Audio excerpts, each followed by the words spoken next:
Hello and welcome to I'll Knit If I Want To. I'm Andrea Maury of Drea Renee Knits, and this is a little weekly podcast where I try my best to answer some of your questions. Today, the weather has shifted to be a little bit chilly. By a little bit, I mean kind of a lot. I'm very cold. But it's always great to continue to wear all my woolies for as long as I can before the hot summer months here. We got to go to the farmer's market this morning, which was so delightful. It's actually the first time I've gone this season, and we got some asparagus and some amazing mushrooms and some kale, and yeah, it was delightful. Anyways, today I am wearing my DRK everyday sweater, and this is my Harlow hat that I knit up just doing one color brioche instead of two color brioche like the pattern calls for, because I want to use my hand spun. So this is my hand spun yarn, and if you want to knit a one color Harlow, it's a super easy modification. You just use one color. So on the rows where you would switch colors, you just don't. So it's kind of fun. It's a relaxing knit, I think. And I actually added, I think, about 3 inches of length to this one as well, because I wanted that big fold-up brim on it. I actually want to knit another one. I want to knit the original Harlow, so this is the worsted weight version. I have all of this yarn left over. This is my hand spun that I used in the Rad Plaid cowl, and I have so much left, and I thought this would make a great one color fingering weight Harlow. So that is going to be one of my cast-ons for when, I just need a relaxing project.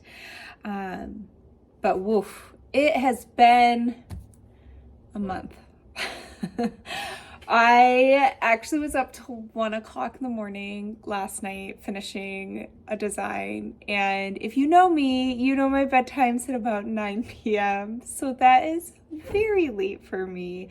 And of course, I could not sleep in.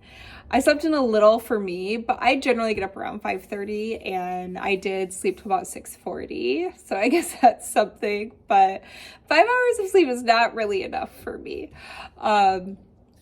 And now I am in the throes of pattern writing. So I am taking a little break to just chat with y'all. And I also got my farmer's market break, so I really can't complain too much. But yeah, so I have been in the midst of all that. So we'll see how this goes today, because I might be a little brain fried at the moment. All right, let's jump in though. So I am excited for warmer weather and the change of seasons. Like you, I live in an old character house. Since moving to this house 10 years ago, summer has brought on the challenge of moths in my closet. In past years, I have lost store-bought wool items because they have sat in my closet without wear all summer. When I eventually pull them out in the fall, I find the telltale signs of moths and the items are ruined. Recently, I've started to knit my own sweaters, and I'm worried that these precious items will meet the same demise. I have made sure that all my wool items are clean and washed at the end of winter. Is this enough? Do you have any thoughts or advice? So I've actually gotten loads of moth questions, and I'm not gonna lie, I avoid talking about it because I am being a little superstitious. It's like talking about your baby once they've fallen asleep. And the second you're like, oh, the baby's asleep, that baby's gonna wake up. So I don't like to talk about moths because I am very fearful. But they are a reality, and it is good to be prepared to avoid them and to maybe think about some things we can do if we are struck with them. So one thing that I was actually talking about this with some of my friends the other day, and it was pretty much consensus that everyone was like, number one, move your stuff around, because where they will end up and get real happy is in an area that is dark and where things are just sitting dormant. So the more you can move stuff around, the less likely it'll be for those moths to go hang out in there and eat up all your precious woolens. So move things around. You could even set a reminder on your phone throughout those warmer months when you're not wearing those items, if you wanted to go and shift things around. Even for those of you with stash with yarn collections, fiber collections, etc. Move that stuff around. Don't let it just sit, especially in like a dark closet for months on end, because that's when you might get some little invaders. Also, like carpet beetles can be another little invader into your stash. So moving things around is always great. But the other consensus was to store it in plastic. So one thing I do is a lot of yarn gets shipped in those big, like extra big Ziploc bags. I always hold on to those. And when I have yarn that I'm like, I know I'm not going to use this for a while. This is, my cue. So the best thing I'm going to do is take this yarn. I feel like I'm saying this in the least eloquent way. Anyways, I'm going to put my yarn that I'm not going to use for a while into one of those big old Ziplocs. I just sit on it to press out as much air as possible and zip it up. And then I store it in tubs. I have heard all kinds of different things, so I just am like, may as well try them. One thing is they don't seem to like certain scents. A few that I have heard is like fabric softener sheet scents, because those can be rather odoriferous. So if you do use fabric softener sheets, tucking those in around your stash and your sweaters and things like that. Peppercorns is a new one I heard. They don't like black peppercorns. I have been gifted I have a hair on the inside of my glasses, which is so uncomfortable. I've been gifted little lavender sachets quite a few times for some reason. So I tuck those in to like bins of yarn and whatnot. So putting some nice smelling things in amongst your stash to kind of thwart them seems to be helpful. And yeah, I basically just I figure let's try as many of these things as I can and hope one of them works. So I have heard people having success with anything I've just mentioned. I've also heard people say, no, that didn't work for me. So that's why I tried to employ a few different methods to avoiding those little guys. You hit the nail on the head with washing your sweaters before putting them away, because what moths are really drawn to is when we still have any of our skin cells, sweat, anything like that. That is one of the things that will draw them in, that they'll smell and be like, I want these proteins, yum, yum, yum, and I'm going to eat my sweater. So those are some other ideas, as well as making sure it's not other ideas. Blah, blah, blah, blah, blah. I warned y'all that I'm a little brain fuzzy right now.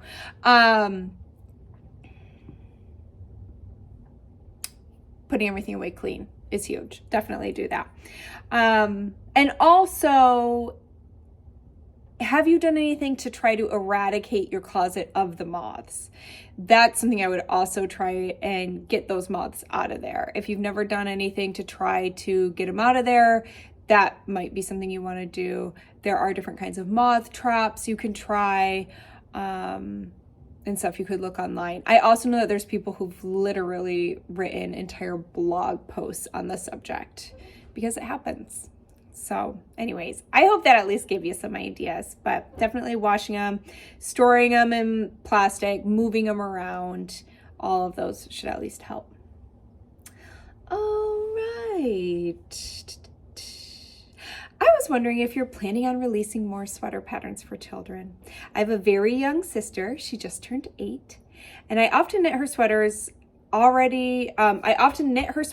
have already modified some adult sweaters for her, but it's always a funky ride if the sweater will fit. I actually knit your rose cardigan for her when she was 5-ish. That's amazing. I would love to see that. I just wanted to let you know that I would love many of your sweaters also for older children, because I often find it hard to find patterns for this age. It's often young children and adults. So yes, I do have great intentions to do some more kids patterns. I'm actually asked for them a lot, and I have a number of my patterns that I want to turn into kid patterns. So that is on my list of things to do. It just sometimes is hard getting to that list, because then I'm like, oh, oh, now I have this idea, and that distracts me. But my daughter is in desperate need of a new sweater. She is wearing her Bean and Olive sweater regularly still, which I knit, oh my gosh, 3 years ago, I think. And she is just this tall little string bean. I mean, it is 3/4 sleeves and a total crop top on her now. So she definitely needs a new sweater. And my son's been wanting one too. He's not as great about wearing his hand knits. Like, he doesn't opt for those as often, but sometimes when he sees big sister wearing them, he's like, where's my sweater? So yeah, I need to get on that for them. So that is something I am hoping and planning to do. For some reason I have trouble prioritizing it. So thank you for the push. And I am definitely have ideas for them. All right. This kind of bounces off of last week's chat when we were talking about brioche and what yarns to use. I am plotting to knit the Harlow hat worsted, and use up some Spin Cycle Dream State left from the Throwover Cardi, which came out so nicely. I love it. Yay! I am trying to choose a beige to go with it as the second color. I'm not very experienced in brioche, having only made a scarf for my niece at Christmas, which turned out well. My question is about the yarn for brioche. I heard you say that we knit looser in brioche, and I am already a bit of a loose knitter. The yarn I found seems to have quite a loose twist. It's lovely and plump and soft and 100% wool. But will the softness and loose twist be a possible problem for brioche? Should I look for a yarn that is twistier? Is that a word? And perhaps a bit more rustic? Or might my squishy yarn be okay? So I have a feeling that your squishy yarn's probably going to be just fine. I would just watch your gauge. If you know you're already a loose knitter and now you're going to be doing brioche, I would not be afraid to knock down a few needle sizes, especially with something like a brioche hat. Like, for me, for a brioche hat, I want it to really have that bounce back. This is where I don't want drape in my brioche. I want it to be super duper squishy. So I would just definitely do a little swatch, at least. I mean, a lot of times we don't swatch for hats, I'll be honest. But really pay attention. Even if at first you feel like it's on the small side as you get going, give it a couple inches, because a lot of times with brioche, you really can't gauge it on just when you cast on for that first inch, because it's going to continue to kind of expand out. And then just be careful when you block it. So that might be a time that you want to do maybe a steam blocking instead of a wet blocking, depending on the final measurements of the hat once you're done knitting it. But I think that yarn's going to be just fine. What I think about more with a loose twist on yarn is that might be an indication that I want to drop down on needle size. Excuse me. Next question. My son-in-law wants the new hoodie, the Traveler. Beautiful, by the way. Thank you. How can I change the shape at bottom to obviously make it a straight, non-cropped hoodie? He's a 41-inch chest. I'm thinking to find the point where the stitch count is when increases on body are done. So there's actually no body increases in that pattern. In actually any of my sweater patterns. So I am very short-waisted and pretty straight-waisted. And so I have found that I just don't generally like how waist shaping looks on me, so I don't do waist shaping in my patterns. It's definitely a great modification to learn if you are somebody who does like waist shaping. But for this pattern, there is none in there. So you don't have to worry about any body shaping. What I would consider is he might not want it as oversized as one might wear it with that cropped fit. So maybe just doing between 4 and 6 inches of positive ease for him. And then just knit it longer. Look in that pattern in the notes section, you will see that I talk about the growth of that stitch pattern. So because it's these garter stripes, when you're knitting it, it looks rather shallow, but it grows by about 15 to 20% once you block it. So that's the only thing that I would be careful about, is it's going to grow quite a bit. But yeah, just make it longer for a length that he would like to wear. And that's about it. You don't really have to worry about any other shaping. All right. Last question. Oh my, we're only 15 minutes in. I'm just blowing through these. All right. I'm knitting a steeked cardigan for a beloved friend whose body type doesn't align with a straight size. Sorry, just throwing knitting needles off my desk here. With all the customizations they require, including a full bicep adjustment and potentially bust darts. I'm wondering if you're also a knitter. I'm a sewer. I really want to make sure the item will fit before cutting the steek. The point of no return. As designed, the button band is quite narrow and appears to be the same width as the 7 steek stitches. If I have them try on the sweater pre-cutting, will it show a fit comparable to a buttoned-up cardigan? Aside from blocking and measuring, is trying it on like this going to be informative of actual fit? Absolutely. So that is what I actually did on purpose with the shifty cardigan, the Shiftigan, is I made the steek column the same width as the button band because I knew there might be some first-time steekers knitting that pattern, and I wanted them to feel confident in the fit of their sweater before, as you said, the point of no return. Once you cut that sweater open, there's only so much you can do to modify from there. So I think you are exactly on the right track, letting them try that on with the modifications that you've made to make sure that it fits their body the way that they like it. And that's going to be a pretty great representation of how it would fit buttoned up. Obviously, from there, their personal style will dictate whether or not they prefer to wear their cardigans just open or if they do like to wear them buttoned up. But that's going to be such a great way to make sure that you are on the right path, because it sounds like you're putting in just some wonderful work into the sweater as such a great gift. So good luck on your modifications. And I'm so excited for you. Being able to customize like that is definitely a very powerful skill set to have, whether it be knitting or sewing or anything like that. You know, when we make our own clothes, that's how we have the opportunity to adjust them to really fit our bodies and the bodies of all of our friends and family the way that it should. So best of luck. I hope it turns out well. I'm actually wearing today a pair of my berry pants that are very heavily modified. I got the band done and decided that I wanted to do these funky little pleats on the front. And it was so much fun. And I'll tell you what, I've never seen anybody else with pants like these. So it's fun to be able to just play around and see what happens. I am hoping I can recreate what I did on these pants. I did it a few years ago.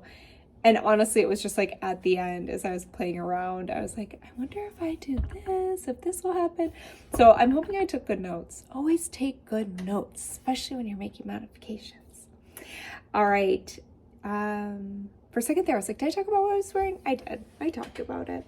All right, y'all. I have to get back to grading this sweater, but I hope you have the loveliest weekend. I am going to treat myself to some spinning and some fiber prep. So I hope to show that off. I'm also almost done with my handspun DRK everyday cowl. So I hope to be able to show you that next week. And what is the date? We are totally gearing up for the spring knit along hat challenge. So if you get my newsletter, you saw that I announced which hat it's going to be. It's going to be my Old Port hat this year. That is the hat we're going to cast on. If you've never participated in one of my knit along challenges, we do them over the span of a long weekend. It's usually about 4 days, and we cast on and then we try to bind off by the following Monday. And it's totally just for fun. If you're like, I don't like the pressure of a challenge, you do not have to complete the project to participate in the knit along. It's just some people like that fun little boost to get a project done real quick. So in the spring, we always do a hat. In the fall, we always do socks. So the spring one is coming up, I think, next week. Oh my goodness. So we are going to cast on Thursday, and the goal is to bind off by Monday and share it over in my Ravelry group or on Instagram no later than noon Eastern Standard Time on Tuesday. And then I'm going to put together a couple fun prizes, and it's just fun. So if you're interested, I hope you'll join us. I am going to make the forums and everything live by next week, which will also, all that information will be in my next newsletter as well. So if you're a subscriber, keep an eye on your inbox because that info will be coming out shortly. And I hope you all have the best weekend. I hope to see you next time. Bye.